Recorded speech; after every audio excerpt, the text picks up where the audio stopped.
Hello, ladies and gentlemen, this is Golgoth, and welcome back to another episode of Long Live the Queen. We're going to pick up where we left off in our Mark II, week 25. We are cheerful, which is awesome, and that gives us a bonus to conversation and athletics. So let's see, athletics, running maybe? I don't remember any of that stuff climbing a little bit, but I don't think we need it. So let's do some conversation things. Let's up our flattery and our public speaking. Conversation.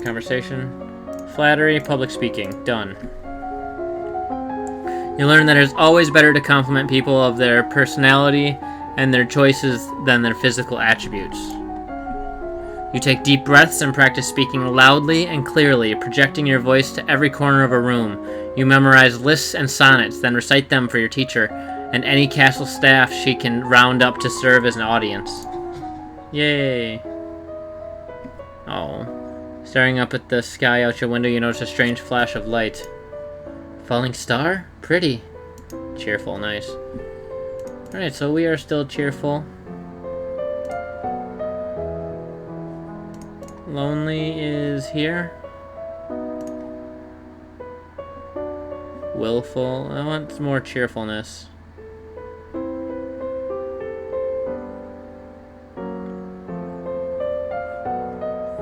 Yeah, cheerful and lonely is fine.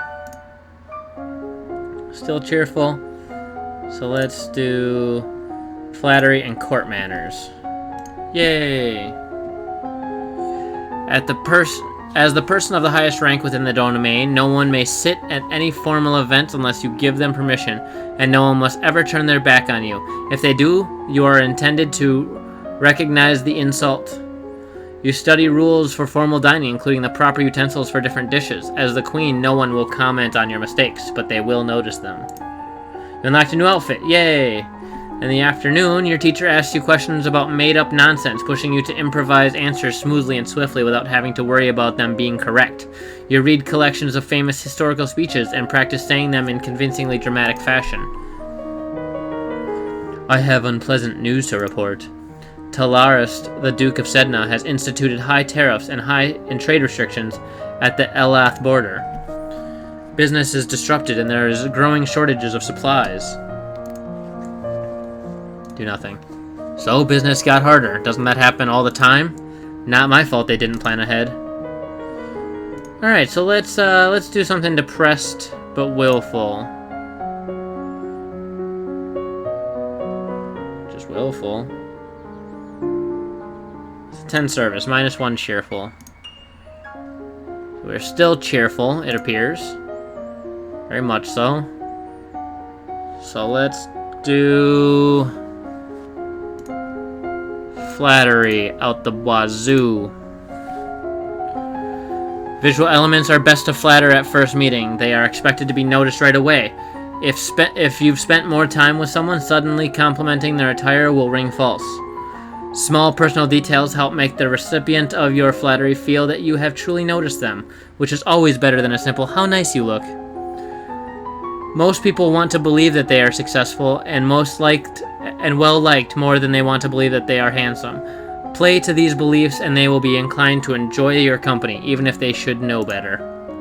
In the afternoon, an uncertain class of dramatic personality believes utterly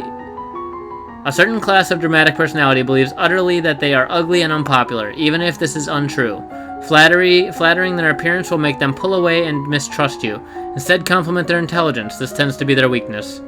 Most people want to believe that they are special and will react well to hints that they are receiving slightly better treatment than others. However, too obvious favoritism will stir resentment, and only the vain will enjoy it. My lady, there are letters for you. Another letter from Brianni. Why does she keep writing me? We were never even friends. She says she's bored and lonely and she's looking forward to seeing me at Gwennel's birthday party. That's right, Gwennel is about to turn 15. She'll be the Duchess of Sudbury for real now. This letter must be my invitation to her birthday celebration next week. Gwennel and I were friends in school, and this will be a big event, but it's also a long way to travel. A lot of things can happen on the road. Go to Sudbury for the party. It'll be good to see my friends.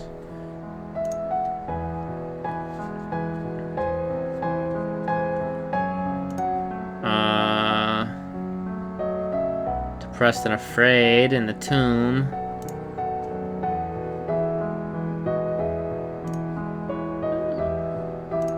Lonely and afraid doesn't do anything for me. Alright, depressed and afraid it is. Alright, let's take a look at our skills. How high is our reflexes? Not very high. How high is our archery? Also not high. So let's do some battlefield medicine like crazy right now. Because pretty sure we're about to get shot by an arrow. Classes. Oops. Nurse gown. There we go. Classes. Medicine, medicine. Battlefield. Go. You learn that latrines, food waste, and burials must be kept far away from living soldiers to avoid spreading disease. Holes should be dug deep and covered after use. You learn that some wounds need to be sewn closed. The needle should first be cleaned by holding it in a flame for a minute or two. Fire should not be applied to the wound. It will only make it worse. You learn that piercing arrows should never be pushed through the body. That will make the injury worse. Cut very deeply with a sharp blade to dig the arrowhead out without causing large tears in the flesh. You learn that broken bones should be immobilized with wooden splints to prevent them from moving around.